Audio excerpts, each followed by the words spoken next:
مصلحا ومجددا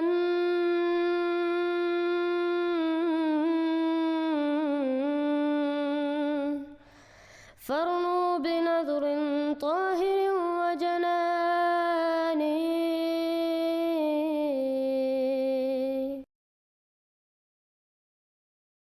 With regards to Ahl Hadith scholar, you're absolutely right. Some of them definitely gave this fatwa that it is not feasible to wage a war against the British at this time. It was a temporary fatwa. It was a tactical, a strategic fatwa that we are not capable of fighting the British might. But on the other hand, there were other Ahl Hadith scholars and Deobandi scholars and Sufi scholars from India who were giving fatwas against these fatwas. Okay? So what does that tell you? That Muslim scholars were not unanimous on this point. Mirzai, on the other hand, was completely won over by the British rule, the British Raj. Okay, so the military arsenal of the British Empire, and some of the soldiers, they rebelled, and the rebellion grew in intensity, and then before it could be controlled, it reached many other places in the Indian subcontinent, including Delhi. The last Mughal emperor in Delhi, Bahadur Shah Zafar, was besieged by these rebellious soldiers trained by the British Empire. They were native soldiers, but they were trained by the British, right? So they had these military skills, which even the British feared because they are the ones who trained them, right? So they went and they besieged the palace of the king, and the king was forced to support them. So he had to put his name in rebellion. And then a lot of other Muslims got involved as well, as they called it, jihad fi sabilillah. Although I believe it was not jihad fi sabilillah, it was fasad fi sabilillah. Astaghfirullah. It was fasad. It was because it was completely out of control. There were no leaders. And this is why some of the scholars at the time, they opposed it. People like Sayyid Nazir Hussain Dehlavi, rahmatullah alayh, who was in Delhi, was one of the greatest scholars living at that time.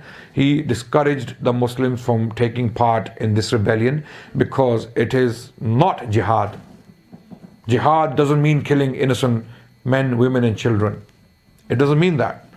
Some of these rebels, they actually lined British prisoners they had caught. They had caught these British personnel within Delhi and in the outskirts of Delhi. Among them were women and children and men. They lined them up, and in front of the king of Delhi, Bahadur Shah Zafar, they shot them dead. The king tried to dissuade them. The king tried to stop the murder, the massacre, but they didn't listen to him. So they were shot dead. And a lot of the Muslim scholars were highly disturbed by this development, and they said, this is not us. We don't represent this. So that's why some of the scholars actually went against it. Other scholars, they said, no, this is, Muslims should lead it and they should turn it into a jihad movement if it's not one. It was an unfortunate event. It was a catastrophe on a grand scale. Muslims suffered daily as a result. Assalamu alaikum wa rahmatullahi wa barakatuhu. After I exposed Adnan Rashid on this, he tweeted, absolutely correct. Some Ahl Hadith and other scholars were absolutely right in opposing indiscriminate atrocities against women and children. They refused to call it jihad. Others, like my ancestors, were not guilty of such crimes, and their freedom struggle was legitimate. In response, I said Mohammed Hussain Barelvi exposes the ancestors of Adnan Rashid. According to your spiritual fathers, your ancestors were guilty. Barelvi writes, all those Muslims who took part in the mutiny of 1857 were, according to the injunctions of the Holy Quran and the Prophet ﷺ's ahadith, grave sinners, mischief makers and wicked. Most of the ordinary people among them were like beasts, and those considered prominent ulama were either not acquainted with true faith or lacked proper understanding. Because Mirza Ghulam Ahmad Qadiani was in big favor of Queen Victoria. Victoria herself was a very kind-hearted woman. She was a very good woman. Okay, she had no idea most of the time what's happening in her empire. She didn't know what her people, her administrators are doing in India and in Africa and in Australia, okay, to the Aborigines. She had no idea, or in Canada for that matter, what's happening to the natives. right? She herself was a very kind-hearted woman, and there's a very touching story of Victoria and a Muslim servant of hers, right? She took him as a son. His name was Abdul Karim, and you must read this book titled Victoria and Abdul. They even made a movie on this, right?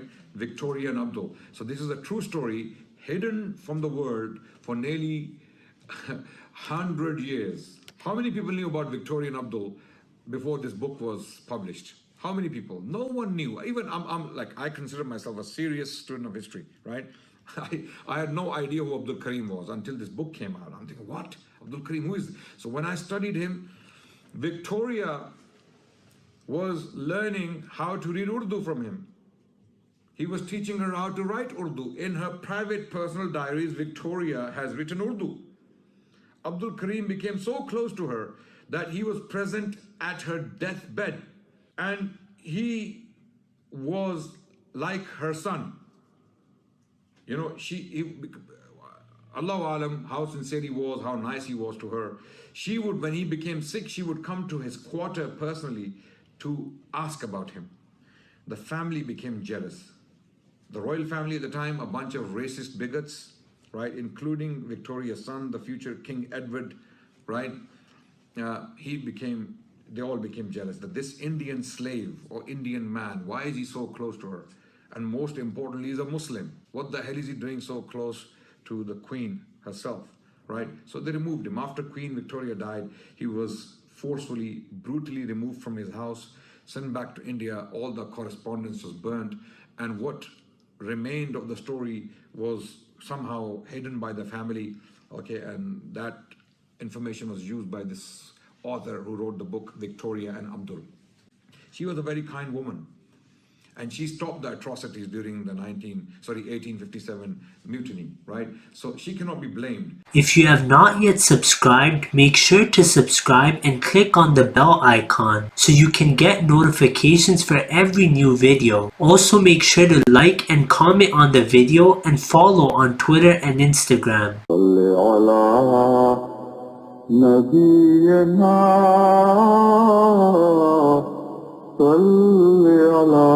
محمد صل على سفينا